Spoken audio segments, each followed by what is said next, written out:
Kia ora everybody, Chris Farhi here from the Bayleys Insights Data team. Ankur Dakwale with me, talking about the biggest news in New Zealand real estate over the past week. And we're obviously not filming this at Bayleys HQ today. Ankur, whereabouts are we, man? So we are in the brand new co-working space at Johnson Corner in Highbrook. Now this is a brand new flexible co-working space that offers you co-working, meeting rooms, private offices, and also dedicated desks as well, so it's pretty cool. Yeah, super exciting, like really nice feel down here, really like the design, so big thanks to Johnson Corner for allowing us to do a bit of filming down here today. With that said, so keeping it on topic straight away, we've got our co-working report coming up, so I can tell us a little bit about that. Yeah, so Bayleys, we're releasing our 6th issue of the co-working report, and this is the first report that covers the Auckland, Wellington and Christchurch markets. And the major themes on this report include the growth in suburban spaces. So like where we are today, there's growing demand in the suburban spaces with hybrid working. There's changes in the co-working models to accommodate for hybrid working trends. So this is where they'll be having more people than desks. So you can have a rotational team working around the desks. And there's also more landlords that are getting involved in operating or partnering with operators to accommodate flexible space as part of their portfolio. Next up, the government's making changes to lending rules, and so you recall late last year they made some changes to the Credit Contracts and Consumer Finance Act, which then stalled the housing market.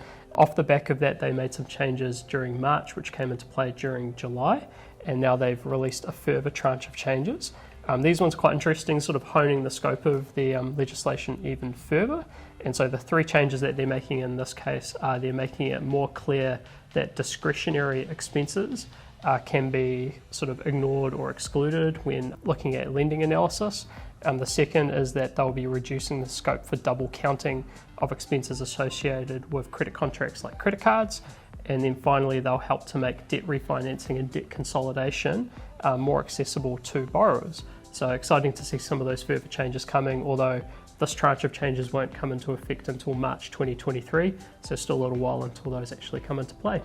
The Commerce Commission this week has also released a draft report into the building supplies industry. Some recommendations that have come from this report include introducing new suppliers to increase competition in this market, but they do not want to break up any existing suppliers. Now, the Commission also recommends looking into the use of rebates and incentives that promote parties buying from single suppliers, so essentially trying to reduce people buying in bulk from one supplier rather than trying to find the best materials at the best price. Next up, Auckland Council has announced that they'll be limiting intensification in some areas of Auckland due to restrictions on the availability of water infrastructure.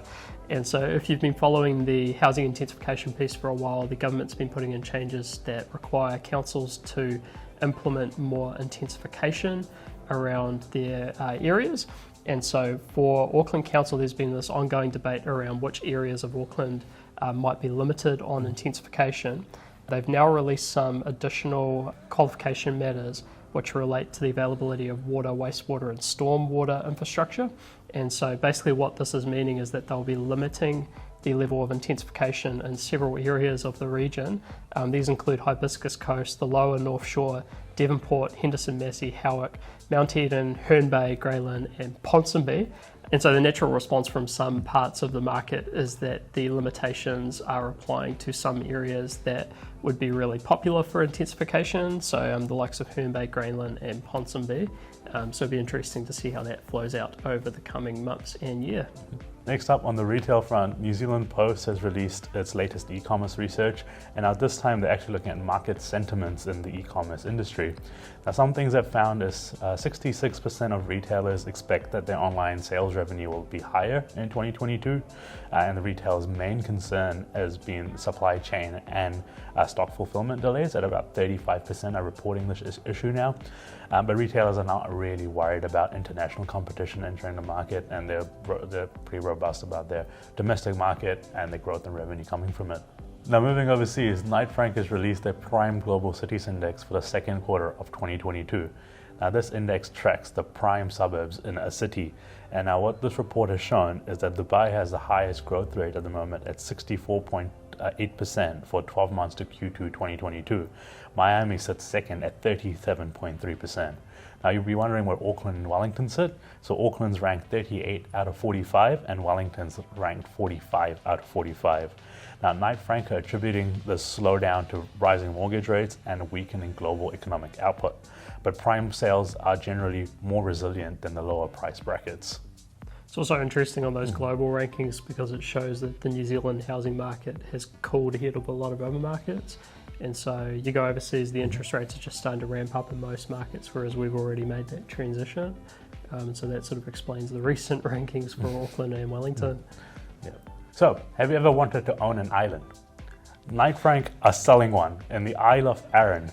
Now, this is being sold by the Bayleys global partner Knight Frank. It is a private island off the coast near Glasgow in Scotland.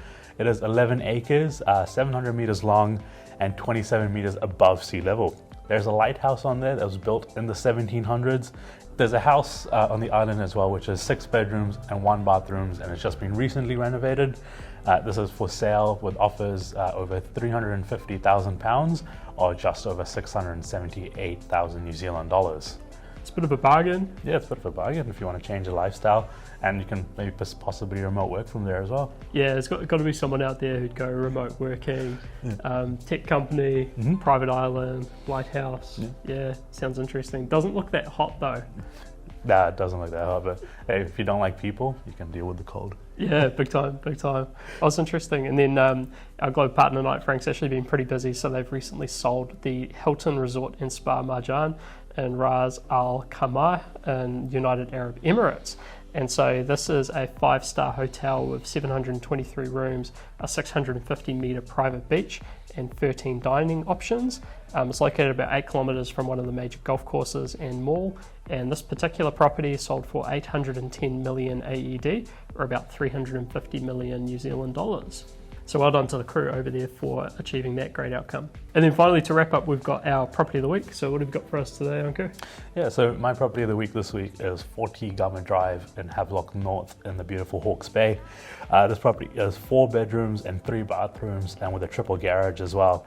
You get nearly 10,000 square meters of land, and it was built in 2019, positions in the Taurua Valley, close to the Havelock North village. If you want to learn more about this property, please contact Fiona Harper from Bayleys Havelock North. Awesome. And then for me, I've got 161 Solway Road in Whitford in Auckland. And so this is a 2.31 hectare development site, northern aspect with views over the Hauraki Gulf and Rangitoto Island.